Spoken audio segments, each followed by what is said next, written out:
বিসমিল্লাহির রহমানির রহিম আলহামদুলিল্লাহি রাব্বিল আলামিন আসসালাতু ওয়াসসালামু আলা রাসূলিল্লাহি ওয়া আলা আলিহি ওয়া আসহাবিহি আজমাইন আসসালামু আলাইকুম ওয়া রাহমাতুল্লাহি ওয়া বারাকাতুহু রব্বি ইশরাহ লি সাদরি ওয়া ইয়াসসির লি আমরি ওয়াহলুল উকদাতাম মিন লিসানি ইয়াফকাহু কওলি রব্বি জিদনি ইলমা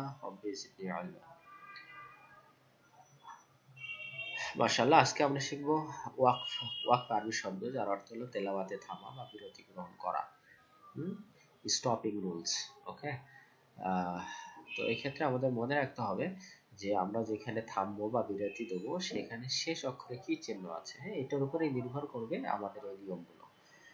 ওকে চলুন দেখি। এই নিয়মগুলোকে আমরা দুই ভাগে ভাগ করেছি। একটা হলো অপরিবর্তনীয়, অর্থাৎ থামার আগে যেরকম ছিল থামলেও একই ধরনের কোনো উচ্চারণ বা সাইনের কোনো চেঞ্জ হবে না। আর একটা হলো যে থামার আগে এক ধরনের ছিল, না থামলে এক ধরনের, আর থামলে উচ্চারণটা বা নিয়মটা অন্য ধরনের হয়ে যায়। দুই ধরনের। ওকে মাশাআল্লাহ, চলুন আমরা একবারে নিয়মগুলো শিখবো এবং কোরআনের আয়াত থেকে প্র্যাকটিস করবো ইনশাআল্লাহ। আমরা শুরুতে দেখতেছি যদি আমরা থামার জায়গাতে সাকিন পাই, মানে স্বাভাবিক জায়গায় সাকিন পাই আর আমি সেখানে থামতে যাই, তো থামার পরেও সেটা সাকিনই হবে, উচ্চারণে কোনো চেঞ্জ হবে না। যেমন আমরা কোরআনের একটা সূরা মুহাম্মদের একটা আয়াত দেখি যার শেষ শব্দটা হলো সাকিন দিয়ে শেষ হয়েছে, শেষ অক্ষরে। বিসমিল্লাহির রহমানির রহিম الذين كفروا وصدوا عن سبيل الله أضل أعمالهم হ্যাঁ, তাহলে মানে স্বাভাবিক এখানে সাকিন ছিল, তো থামতেছি, তো থামার পরে এটা সাকিনই হবে। সূরা ইখলাসের একটা আয়াত দেখি, লাম ইয়ালিদ ওয়া লাম ইউলাদ, শেষে সাকিন আছে, তো থামার ক্ষেত্রেও সাকিন হবে। কিন্তু এখানে লক্ষণীয় যে এখানে সাকিনটা হয়েছে কলকলার অক্ষরের উপরে, তাই না? তাহলে এটি তো ধাক্কা দিতে হবে। লাম ইয়ালিদ ওয়া লাম ইউলাদ। ওকে মাশাআল্লাহ। অপরিবর্তনীয় আরেকটা নিয়ম আমরা দেখি, যদি আমরা যেখানে থামতেছি সেখানে আমরা যদি বেসিক মান বা ন্যাচুরাল মান আলিফ মাদ ওয়া মাদ ইয়া মাদ বা মাদ তাবাই পাই, তাহলে সেই ক্ষেত্রে আমাদের কোনো চেঞ্জ হবে না। হ্যাঁ, যেমন থামার আগেও এখানে এক আলিফ ছিল, তো আমি যদি এখানে থামি আয়াত শেষ, তো আমাকে এক আলিফ টেনেই থামতে হবে। ওকে, আলিফ মাদ ওয়া মাদ ইয়া মাদ একই অবস্থা। তো আমরা প্র্যাকটিস করি। প্রথমে আলিফ মাদ দিয়ে আমার সাথে বলেন, বিসমিল্লাহির রহমানির রহিম ইযা যুলজিলাতিল আরদু জিলজালাহা। স্বাভাবিকভাবে এখানে আলিফ মাদ আছে, থামতেছে না, আলিফ মাদ করে আমাকে থামতে হবে। জিলজালাহা। ওকে মাশাআল্লাহ। ফা'বুদুনি ওয়া আকিমিস সালাতা লিযিকরি। হ্যাঁ, তো এখানে আমরা যদি আয়াত শেষ না, তো এখানে থামার নিয়ম ছিল, এজন্য আমরা এটা এনেছি। তো এখানে আমরা দেখতেছি যে আমরা যেখানে থামতেছি সেখানে ইয়া মাদ পেয়েছি। আমরা ইয়া মাদ, যে ইয়া সেকেন্ডের আগে জের, ইয়া মাদ। হ্যাঁ, ইয়া মাদ। তো আমরা এখানে ইয়া মাদ অর্থাৎ টেনেই থামবো, লিযিকরি। ওকে ওকে, লাস্ট আয়াত সূরা নাজমের একটা আয়াত আমরা দেখি, ফাসজুদু লিল্লাহি ওয়া'বুদু। হ্যাঁ, ওয়া'বুদু। তো শেষে আমরা দেখতে পাচ্ছি ওয়াও মাদ, ওয়াও সেকেন্ডের আগে পেশ, তো ওয়াও মাদ। তো আমরা থামলেও কি বলবো? ওয়া'বুদু। মাশাআল্লাহ।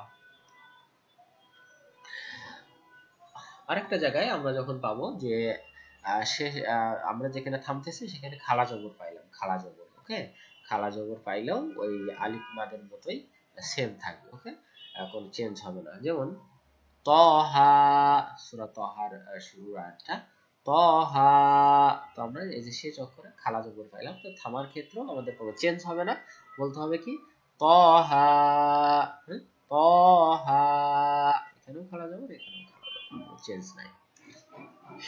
ওকে, তখন আমরা চলে আসি যে স্বাভাবিকভাবেই আমরা যেখানে থামবো সেখানে যে সাইনটা থাকবে সেটা থামার ক্ষেত্রে আর সেটা থাকবে না, সেটা চেঞ্জ হয়ে যাবে। দেখা যাবে একই সাইন, কিন্তু উচ্চারণটা হয়ে যাবে অন্য সাইনে, পরিবর্তন হবে। সেগুলো কি? প্রথমে আসি, আমরা যদি যেখানে থামতে চাই সেখানে যদি আমরা জবর, জের অথবা পেশ অথবা ফাতাহা, কাসরা, দম্মা পাই, তাহলে সেটা থামার সময়, এটা ওয়াকফের সময় আমরা কি করে ফেলবো? সাকিন করে ফেলবো। ওকে, তো দেখি, এটা হলো না থামে, আর এটা আমরা থেমে উচ্চারণ করব। যদি স্বাভাবিক নিয়মটা ছিল মিন শাররি মা খলাক, খলাক ছিল, খলাক জবর আছে, তো থামার ক্ষেত্রে আমরা কি করে ফেলবো? সাকিন করে ফেলবো। তাহলে খলাকটা এখন হয়ে যাবে খলাক সাকিন। মনে মনে এই জবরটাকে সাকিন করে ফেলতে হবে। সাকিন করলে কি হয়ে গেল? কলকলার অক্ষর হয়ে গেল, যে কফে সাকিন, তখন একটা কি হবে? ধাক্কা দিতে হবে। তাহলে কি বলতে হবে? মিন শাররি মা খলাক, খলাক, ওকে, খলাক বলে আমাকে থামতে হবে। জের দিয়ে দেখি, কুল আউযু বিরাব্বিল ফালাকি, ফালাকি ছিল, যখন আমরা থেমে যাব তো এই কফ জেরটা কি হয়ে যাবে, কফ সাকিন হয়ে যাবে, কফ সাকিন। তখন এই কফ সাকিন, কফ যেহেতু কলকলার অক্ষর, সাকিন হয়ে গেলে সেটা কলকলা করতে হবে। কুল আউযু বিরাব্বিল ফালাক, ফালাক, ওকে, মাশাআল্লাহ। আমরা পেশ দিয়ে দেখি, পেশ, ওকে। আল্লাহুস সামাদু, সামাদু, সামাদু। তো আমরা যদি এখানে আমরা থামবো কারণ আয়াত শেষ, তখন আমাদের বলতে হবে সমাদ, হ্যাঁ, সমাদ, সমাদ বলতে হবে, সমাদ। দাল সাকিন যখন হয়ে যাবে তখন কলকলা করতে হবে, আল্লাহুস সামাদ, ওকে। তো এখন দেখেন একটা একটু অন্যরকম নিয়ম, সেটা হলো যে আমরা যেখানে থামতেছি সেখানে পেশ, জবর বা জের আছে, কিন্তু শেষ অক্ষরটা কি, হামজা, হামজা। আমরা হামজা আর একটা নিয়ম পড়েছিলাম, হামজা সাকিনের একটা লেসন আমরা পড়েছিলাম, সেখানে পড়েছিলাম যে হামজা সাকিন যখন হয় তখন আমাদের কি করতে হয়, হালকা একটা খুসা দিতে হয় বা ধাক্কা দিয়ে উচ্চারণ, হালকা ধাক্কা দিয়ে উচ্চারণ করতে হয়, কেমন? তো কিভাবে দেখেন, আমরা এখানে স্বাভাবিক নিয়মটা ছিল ওয়ায়াফআলুল্লাহু মা ইয়াশাউ, উ ছিল, উ। তাহলে এখানে পেশ আছে, তো থামলে পেশটা কি হয়ে যাবে, সাকিন হয়ে যাবে। তো সাকিনটা কিসের উপরে হলো, হামজার উপরে। তা হামজার উপরে সাকিন হলে কি, হালকা একটা খোসা দিতে হয়, হালকা একটা ধাক্কা দিতে হয়, যেমন ইয়াশা, ইয়াশা, ইয়াশা, ওকে, এখানে একটা টান হবে লম্বা, ইয়াশা, ওকে। ওয়ায়াফআলুল্লাহু মা ইয়াশা, ওকে, ইয়াশা। এখানে এটা হবে না, পেশটা হবে না, এখানে একবারে সাকিন, ইয়াশা, ওকে, ইয়াশা, মাশাআল্লাহ। তো আমরা এখন দেখতেছি ওয়াকফ পরিবর্তন হয়, সেগুলো কি, যদি আমরা যেখানে থামতেছি সেখানে আমরা আগে খালা জবর পড়ে এসেছি, যদি খালা জবর পাই শেষে তাহলে কিন্তু চেঞ্জ হবে না, খালা জবরই থাকবে। এখন যদি খালা জের অথবা উল্টা পেশ পাই আমরা যেখানে থামতে চাচ্ছি সেখানে, তাহলে কিন্তু সেটা সাকিন হয়ে যাবে, কি হয়ে যাবে, সাকিন হয়ে যাবে।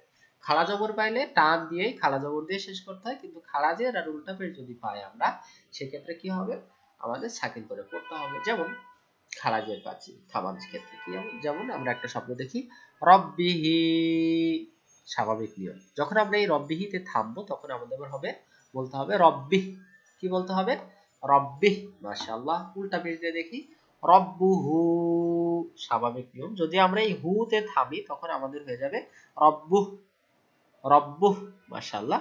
তাহলে খারাজের উল্টা পেশ থামার ক্ষেত্রে, ওয়াকফের ক্ষেত্রে হয়ে যায় কি, সাকিন, মাশাআল্লাহ। বুঝতে পারলাম আমরা, আমার সাথে বলুন, রব্বিহি থামলে কি হবে, রব্বি, রব্বুহু থামলে কি হয়ে যাবে, রব্বুহ, মাশাআল্লাহ, মাশাআল্লাহ।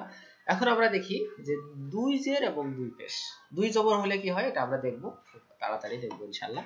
তো এখন আমরা দেখতেছি যে সাকির হয়ে যাচ্ছে কি কি, সেটা হলো কি, যে দুই জের এবং দুই পেশ যদি আমরা থামার ক্ষেত্রে পাই তাহলে সেটা কি হয়ে যাবে, সাকিন হয়ে যাবে, ওকে। আমরা দেখি সূরা কদরের একটা আয়াত, লাইলাতুল কদরি খায়রুম মিন আলফি শাহরিন, শাহরিন। তো এই শাহরিন র দুই জের রিনে যখন আমরা থামবো তো দুই জের পাইলে আমাদের সেটা সাকিন করে ফেলতে হবে, কি বলতে হবে, শাহর, শাহরিনটাকে শাহর, তাহলে কি বলবো, লাইলাতুল কদরি খায়রুম মিন আলফি শাহর, শাহর, শাহরিনটা শাহর, ওকে।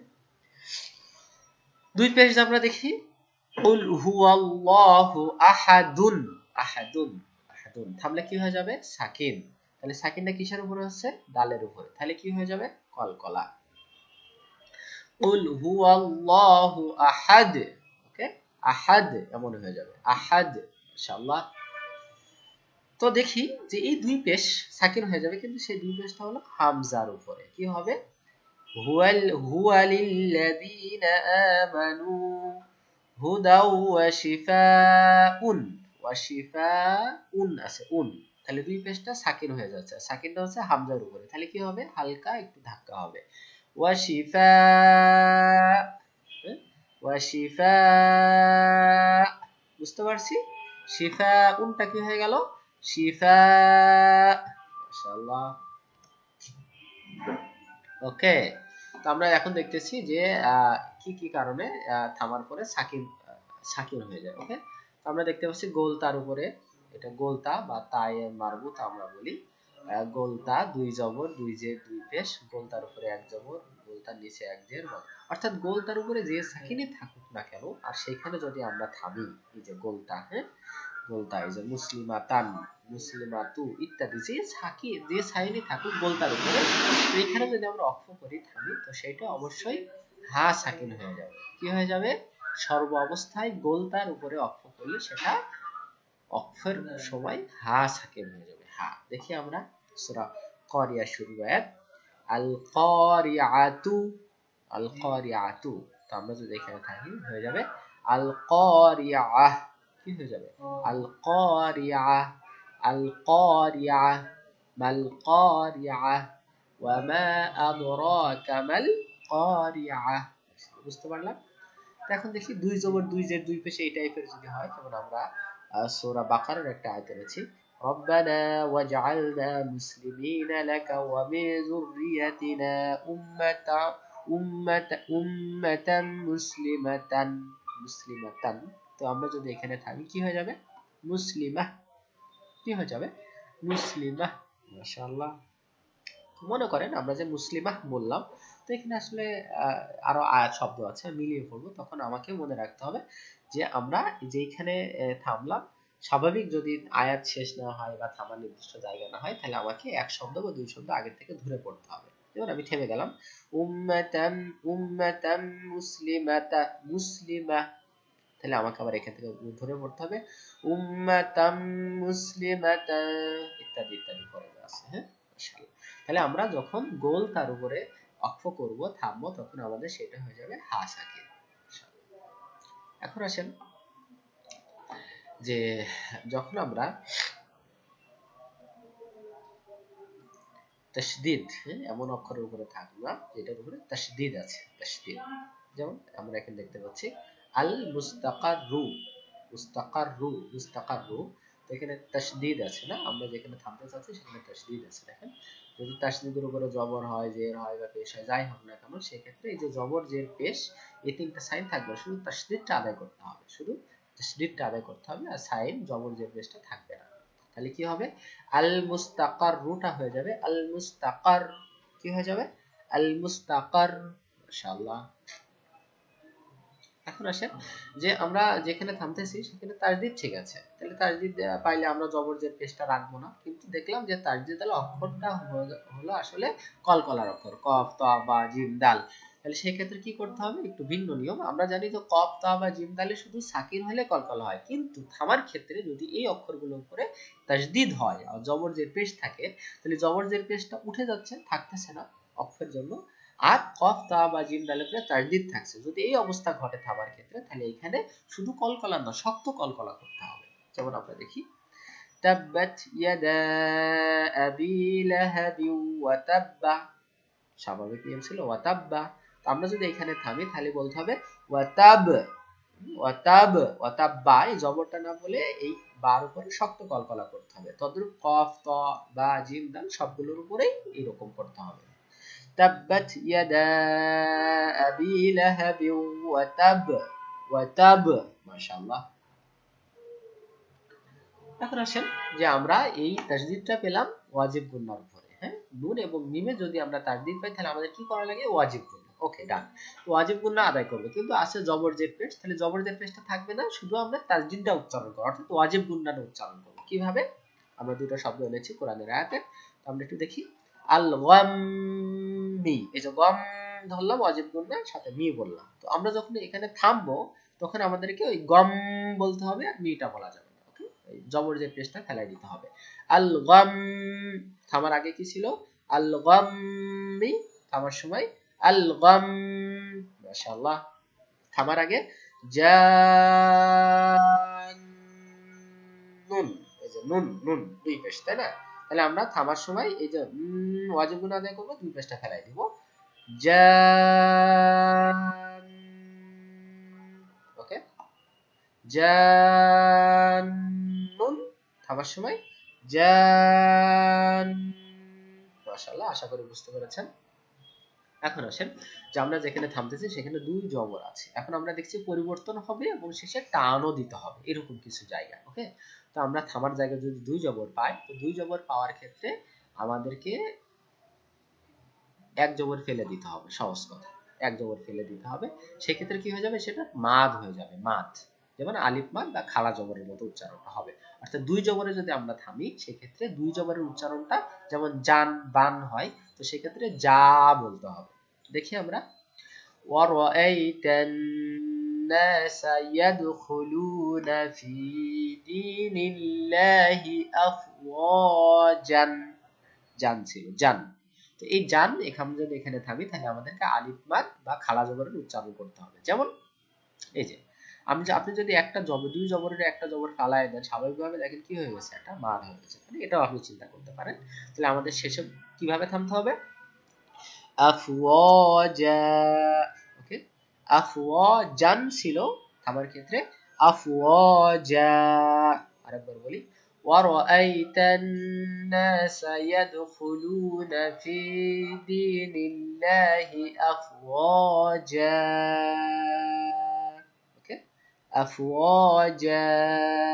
মাশাআল্লাহ।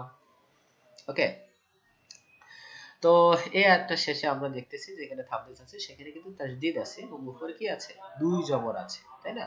আমরা আগে তাসদিদের সাথে দুই পেশ এবং দুই জের দেখে এসেছি। সেই ক্ষেত্রে দুই পেশ দুই জেরই চলে গেছে, শুধু তাসদিদটা উচ্চারণ হচ্ছে। কিন্তু তাসদিদের উপরে যদি দুই জবর থাকে, সেই ক্ষেত্রে কি হবে, এই নিয়ম অ্যাপ্লাই হবে, তাসদিদ হবে সাথে এই নিয়ম।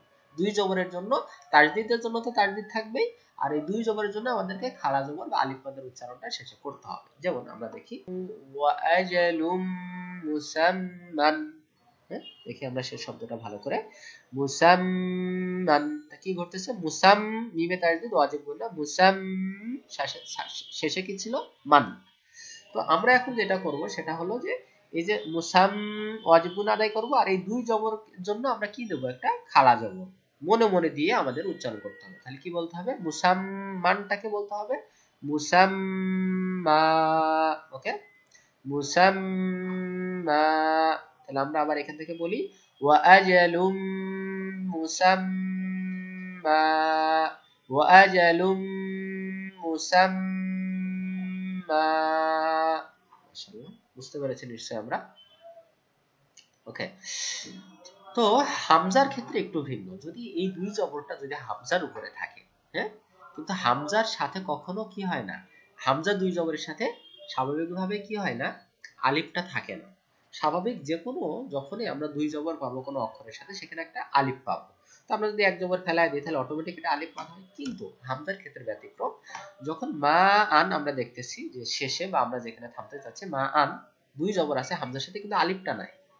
সেক্ষেত্রে আপনি কি করবেন, যে মনে মনে একটা জবর আপনি ফেলাই দিবেন, আর মনে মনে আপনি আলিফ মাদ মনে মনে চিন্তা করবেন। যেমন আলাম তারা আন্নাল্লাহা আনজালা মিনাস সামাই মাআন। মাআন একটা লম্বা টান আছে, মাদ মুনফাসিল, মাদ মুত্তাসিলে। হ্যাঁ, মাআন, আনছিল আন, মাআন, আমরা হামজাটা টানি নাই। আমরা যখন থামবো, এখানে অফ করব, তখন কি করব, আলাম তারা আন্নাল্লাহা আনজালা মিনাস সামাই মাআ। তাহলে আলিফটা কিন্তু থাকবে না। আমি বোঝানোর জন্য অফের জন্য কি হবে সেটা দিয়ে দিয়েছি, থাকবে এরকম, কিন্তু আমাদের এই মা আনটাকেই মা বলতে হবে। ওকে, ইনশাআল্লাহ।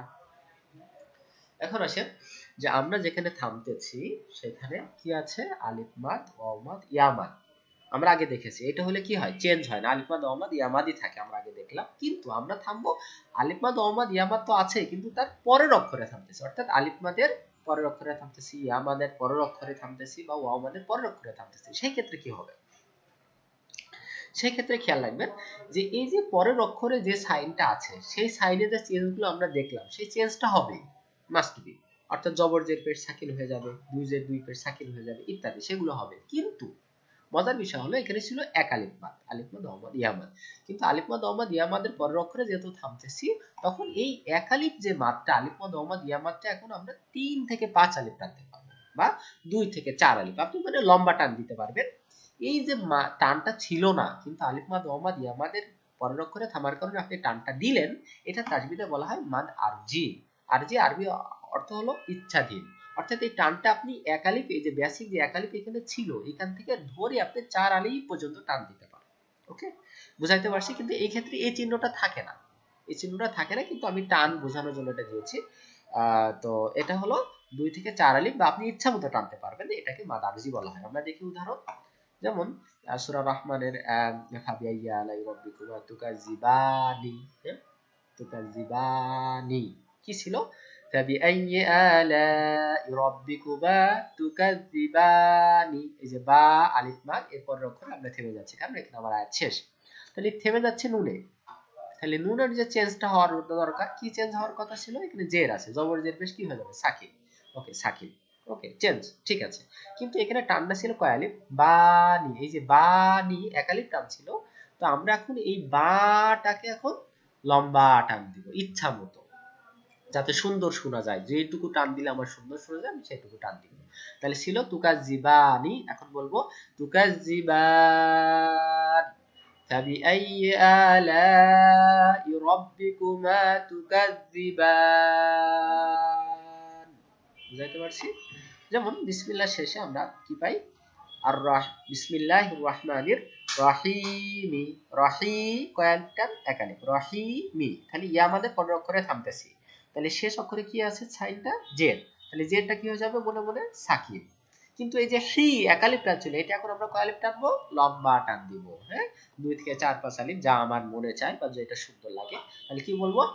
বিসমিল্লাহির রহমানির রহিম ছিল কি? আর রহিমি, রহিমি, হিটা এক আলিফ ছিল, এখন এই হিটাকে আমরা লম্বা টান দিব আর মিমে সাকিন করব। রহিম। মাশাআল্লাহ। সূরা ইয়াসিনের শেষ আয়াতে ওয়াইজা আরাদা শাইয়ান আইয়াকুলা লাহু কুন ফায়াকুন, হ্যাঁ, আমরা বলি না আল্লাহ যখন কোনো কিছু বানাইতে ইচ্ছা করেন তখন বলেন কুন, সাথে সাথে হয়ে যায় ফায়াকুন। ওকে, তো এই যে ফায়াকুনু, ফায়াকু, এই যে ওয়াও মাদ এর পরের অক্ষরে আমরা থামতে চাই, কারণ আয়াত শেষ, তাহলে নুনটার চেঞ্জটা কি হবে? সাকিন হবে। ওকে, নুনটা সাকিন হলো। তো আমরা দেখলাম যে আমরা যে নুনটা থামলাম এটার আগে কি আছে? ওয়াও মাদ, তাহলে ওয়াও মাদের পরে আমরা থামতেছি পরের অক্ষরে, তাহলে এই ওয়াও মাদটা ছিল এক আলিফ, এখন কয় আলিফ হয়ে যাবে? লম্বা টান মাদ আরজি, ইচ্ছা মতো আমি 2 থেকে 4 আলিফ টানতে পারবো। কি বলবো? ফায়াকুনুটাকে বলবো ফায়াকুন, কুন ফায়াকুন। ওকে, ফায়াকুন। ওকে, আমার সাথে প্র্যাকটিস করেন। তুকাজ্জিবানি, তুকাজ্জিবান, আর রহিমি, আর রহিম, ফায়াকুনু, ফায়াকুন। বুঝতে পেরেছি? মাশাআল্লাহ। ওকে, এটা ছিল মাদ আরজি। এখন আমরা দেখব মাদলিন। মাদলিন কি কখন হবে? দেখেন, এটা হলো মাদের অক্ষর, যেমন ইয়া সাকিনের আগে জবর এবং ওয়াও সাকিনের আগে জবর হলে কি হয়? মা লিন হয়। লিন, লিন মানে আমরা কি পড়েছি লিনের লেসনে? নরম করে তাড়াতাড়ি উচ্চারণ করতে হয়, টান দেওয়া যায় না এই অবস্থাতে, তাই না? ইয়া সাকিনের আগের অক্ষরে যদি জবর হয়, ওয়া সাকিনের আগের অক্ষরে যদি জবর হয়, এটাকে আমরা লিন বলি, লিন, এটা টানা যায় না। কিন্তু এই অবস্থার পরের অক্ষরে যখন আমরা থামবো তখন এইটা টানা যেত না, কিন্তু যেহেতু এর পরের অক্ষর অক্ষ করতেছি, থামতেছি, তখন এই লিনটা হয়ে যাবে মাদলিন। দেখেন একটু পড়েন, যদি শেষ অক্ষরের পূর্বে সুকুনযুক্ত ইয়া অথবা সুকুনযুক্ত ওয়াও হয় এবং তার পূর্বের অক্ষরে জবর হয়, অর্থাৎ লিনের নিয়ম হয়, এবং তারপরে যদি আমরা থামি তখন এই লিনটা টানার কথা ছিল না, কিন্তু লিনের পরের অক্ষরে থামার কারণে এই লিনটাকে এখন টানতে হবে ইচ্ছা মতো আপনি। হ্যাঁ, 3 থেকে 5 আলিফ, 2 4 6, হ্যাঁ, এরকম লম্বা টান আপনি দিতে পারবেন। অর্থাৎ এই লিন টানা যেত না, কিন্তু লিনের অক্ষরের পরের অক্ষরে অক্ষ করতেছি বলে যে টানটা হইলো, এটাকে তাজবিদে বলা হয় মাদলিন বা মাদলিন। এটাও স্বাভাবিকভাবে 2 3 4 5 6 আলিফ আপনি টানতে পারেন, যেটা আপনার সুন্দর লাগে। ওকে, আসেন আমরা প্র্যাকটিসে আসি। সূরা কুরাইশ, ইলাফিহিম রিহলাতাশ শিতাই ওয়াস সাইফি, অসসাইফি টানার নিয়ম ছিল না, অসসাইফি যদি আপনি মিলিয়ে বলেন তাহলে টানতে পারবেন, অসসাইফি সেটাই অসসাইফি ফালিয়াবুদু বলতে হবে, অসসাইফি ফালিয়াবুদু টানতে পারবেন। আর যদি এখানে আয়াত শেষগুলো আপনি থামেন তখন অসসাইফি টানা ছিল না, কিন্তু এই যে লিনের অক্ষরের পর অক্ষরে থামতেছেন কিসে, ফাতে, তাহলে ফাতে আছে জের, ফাতে কি হয়ে যাবে, জেরটা সাকিন হয়ে গেল, ওকে সাকিন হয়ে গেল।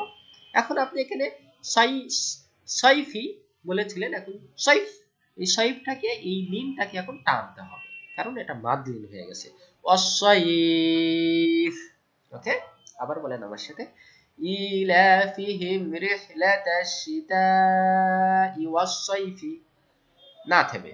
আর যখন আমরা এখানে ওয়াকফ করব, থামবো, তখন বলবো ইলাফিহিম রিহলাতাশ শিতাই ওয়াস-সাইফ। মাশাআল্লাহ। তদ্রুপ খাউফিন, খাউফিন, এখানে একটু লক্ষ্য করি আমরা, খাউফিন, তাহলে খাউ এই যে ওয়াউলিন, অর্থাৎ ওয়াও সাকিনের আগে জবর, টানার কথা না, কিন্তু পরের অক্ষরে আমরা থামতেছি এখানে, তাহলে এটা এখন টান হবে। তো দেখি শেষ অক্ষর কি আছে, দুই জের, তাহলে দুই জের দুই পেশ, অক্ষরের সময় কি হয়ে যায়, সাকিন, তাহলে আমরা ফাতে সাকিন দিলাম। আর এটা টানার কথা ছিল না, কিন্তু এখন আমি লম্বা টান দিব, কিন্তু এই চিহ্নটা থাকবে না, কিন্তু এই চিহ্নের মধ্যে আচরণ আমাকে করতে হবে। আসি, الذي أطعمهم من جوع وآمنهم من خوف, মিন খাউফিন, হ্যাঁ মিন ইজহার, হ্যাঁ স্পষ্ট, মিন খাউফিন ছিল। তো আমি এখন যখন এখানে থামবো তখন কিভাবে পড়বো, আল্লাযী আত'আমাহুম মিন জু'ইন ওয়া আমানাহুম মিন খাউফ, তাহলে খাউফিনটাকে আমরা এখন বলবো খাউফ।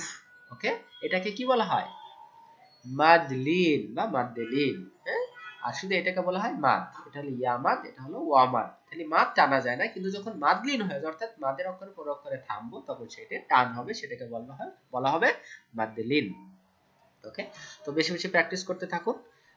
আর একটা বিষয় আপনাদের প্রশ্ন থেকে যাবে যে আমি এক জায়গায় থামলাম, তো শুরু করব কিভাবে, এটা আমাদের নেক্সট ক্লাসে আসবে, তারপর একটু বলে দিই।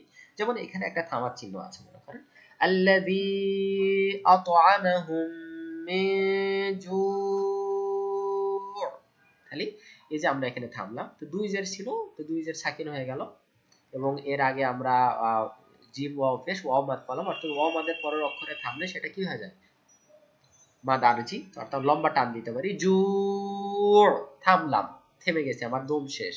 তো সেই ক্ষেত্রে আমাকে কি করতে হবে জানেন, তো এখানে যেহেতু থামার কোনো চিহ্ন নাই, কিন্তু আমি থেমে গেছি, তো থামার নিয়মে থামছে, কিন্তু যেহেতু থামার নিয়ম নাই, তো আমাকে এক দুই শব্দ আগের থেকে আবার ধরে পড়তে হবে। তাহলে কিভাবে পড়তে হবে, আল্লাযী আত'আমাহুম মিন জু', থেমে গেছি, তো আমাকে দুই শব্দ বা এক শব্দ আগের থেকে, মিন জু'ইন ওয়া আমানাহুম মিন খাউফ। বুঝতে পারলাম, এই বিষয়ে আমরা বিস্তারিত নেক্সট ক্লাসে আলোচনা করব। সবাই প্র্যাকটিস করতে থাকেন ইনশাআল্লাহ, আল্লাহ তাআলা আমাদেরকে সহজ করুন। দোয়া পড়ে নিই, সুবহানাল্লাহি ওয়া বিহামদিহি, সুবহানাকাল্লাহুম্মা ওয়া বিহামদিকা, নাশহাদু আল্লা ইলাহা ইল্লা আনতা, নাস্তাগফিরুকা ওয়া নাতুবু ইলাইক। আসসালামু আলাইকুম ওয়া রাহমাতুল্লাহি ওয়া বারাকাতুহু।